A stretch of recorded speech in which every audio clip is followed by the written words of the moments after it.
Can I that was unpleasant. flip the switch Not and gonna lie. ask you a question? Yeah. Okay, yeah, Trump said some not very nice things about you, and yet you made the reasonable calculation that he's better for this country than Kamala, stood by his side, or very loyal to him. You were great. Yeah. Thank you. Really. Yeah. You were saying really great stuff. Oh, thank you. But how did you squash that beef? Well, it took a while, and it was organic. It took a while. Like that first year after that debate in which I confronted him, and then he really did spend 9 months just attacking me. But in Trump's head, I attacked him first. Right. So it took me a while to really realize that. He really felt like I drew first blood, as opposed to thinking, oh, I'm at a presidential debate. These moderators are going to ask me tough questions, right? Like he felt like I drew first blood. So you have to factor that in, first of all. And if you go back and you look at that year on the Kelly file, I did hit him sometimes, but not that often. I actually was defending him more than I was hitting him. I only hit him on the Gold Star family. He attacked a Gold Star family. And he called that judge overseeing his Trump University case. He said he should step down because he's Hispanic. I was like, all right, that doesn't make sense. But truly, I remember because I was very careful about when am I going to hit him, because I know people are expecting me to just go full TDS. But he just never let up. So I really didn't like him. I was like, he's a bully. He's bullying me. This is unpleasant. And I just couldn't see myself ever voting for him, even though I had voted Republican in the past several elections. And so I didn't like Trump. But then he started to govern. I didn't watch the inauguration. I was like, I don't want to watch this. I don't know what this next 4 years entails, but this doesn't bring me any joy, and I'm not going to take it in. This year, I can't wait to go to the inauguration. I'll go as a reporter. I don't want to go as an elite guest. I'm actually, trust me, I could call there and try to get an invitation. I'm like, no, I don't want that kind of a chummy relationship with him. I want to do my job. As a reporter, we'll show up there with my press pass and work the crowd. But over his 4 years governing, I was like, well, I like that. And I like that. And I like this. And I saw how unfair the media was to him. And then the Brett Kavanaugh thing was a before and after moment where I was, as I am with all these women, I'm open-minded. It could have happened. I don't know. Tell me your story. I will listen with an open mind. The more she talked, it was like, what? And then they were trying to sink this guy from the Supreme Court based on a 30-year-old unsubstantiated allegation from a woman who went first to Democrat operatives to bring it forward. And then within 2 seconds calling him a gang rapist. And I was radicalized onto Team Trump. And then the next 4 years with a lawfare as a lawyer, I was like, oh my God, this is catastrophic for the country. With E. Jean Carroll, too. It's that's how you know these guys are actually clean. It's because when they have to pull out the dirt that's ancient and nebulous on them, it's you're like, wow, they must have actually not done anything wrong. Well, let me ask you something. Do you think he had any encounter with E. Jean Carroll?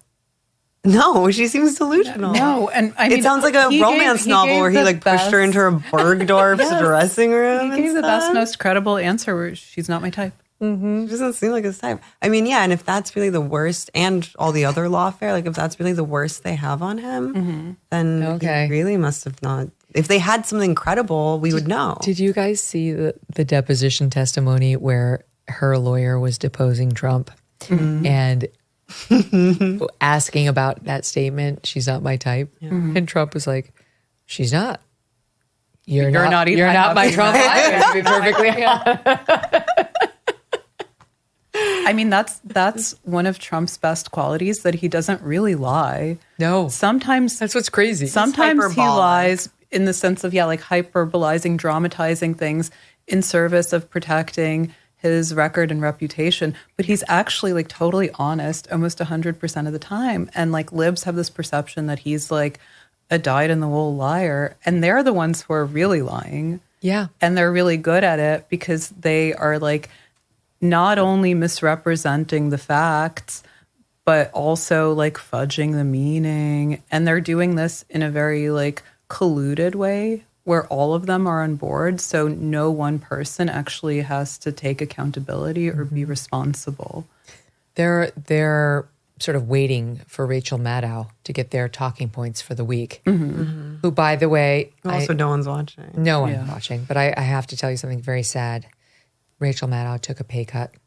She's gone from $30 million a year to $25 million a year. single tear for 1 hour of television a week. Oh, however will she make it? Wait, we pulled over what soundbite? What did we pull over? We pulled over...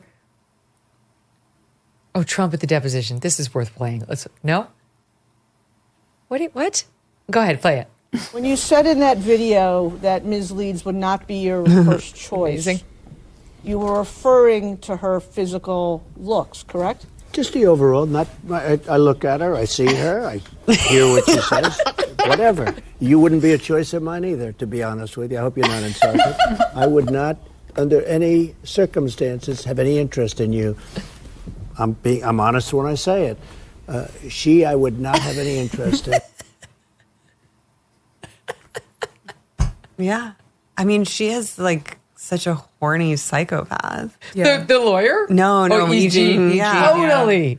All her Who names their cat Vagina? Yeah. I know she has all these like raunchy tweets and stuff. She's like clearly a very like demented. Yeah, she's like a lady. sexual assault ambulance chaser. Wait, while my team is paying attention, do we have the one where he says fortunately or unfortunately about the grab him by the P word? I don't we're gonna go find it. This was the best. I mean, he's such a crowd pleaser. Mm-hmm. Right. Explain that. How do you see that clip? Which one? Well, whatever, what you're saying here. Yeah, that he's, even if you don't, I have a real message of like mercy. I think like it's okay if you didn't like Trump before. JD Vance didn't like Trump before. Right. I didn't either. And I wound up speaking for him. Yeah. And like now we can all just enjoy him. When Biden won 4 years ago, I remember distinctly feeling like I can tell the liberals miss Trump. Mm-hmm. And now he's back, and I think we can all set aside our differences. He really is like a unifying candidate. That is the best alternative take. It's so true. And it's like, to circle back to what you were saying when you were talking about how we were Bernie bros and we pivoted to Trump. I don't really like the purity testing. You're allowed to change your mind. It's not a cynical thing. And the fact of the matter is that libs, I've said this on the show, I'm going to repeat myself yet again. Liberals say they hate Trump because he sows hateful and divisive discourse, among other things. But it's really the exact opposite. They're threatened by the fact that he's a unifying force with mass appeal. That's what they're really upset about. And they can't handle that. Yeah. We're seeing it. Wait, pause on where we're seeing it. And they found the deposition clip. Let's watch. I just start kissing them. It's like a magnet. Just kiss. I don't even wait. And when you're a star, they let you do it. You can do anything. Grab them by the pussy. You can do anything. That's what you said, correct? Well, historically, that's true with stars. It's true with stars that they can grab women by the pussy? Well, that's what it's. If you look over the last million years, I guess that's been largely true. million years that they're stars. Unfortunately or fortunately. And you consider yourself to be a star? I think you can say that, yeah.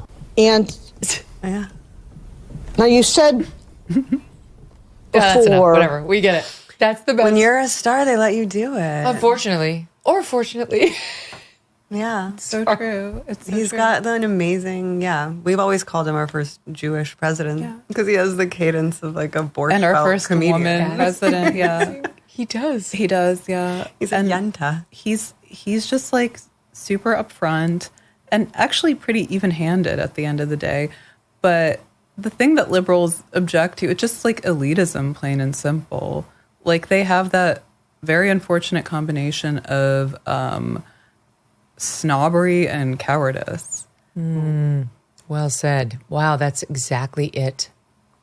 That's all it is. So when they say, he's a threat right. to democracy, well, the democratic process has elected him. And also they never stop to think that they might be the real threat to democracy with their like endless lawfare and media manipulation and like bending of norms and values. But that is what I think when I think of Scarborough. Yeah. Like the day after the election, he went out on his show and he was like, I know you don't watch and nobody watches, so you're fine. Don't start. I've never even heard of him, but I love that about you. But he went out on his show and he was like, he was a huge first Biden and then Kamala booster. And he was like, I've been telling him about this trans issue. I've been saying it many times. You know, you're on the wrong side. People care about this. They don't want boys and girls sports. You were? I don't remember that. I only heard you ripping on Trump and calling him Hitler and saying Kamala Harris was the most articulate, inspiring orator, etc.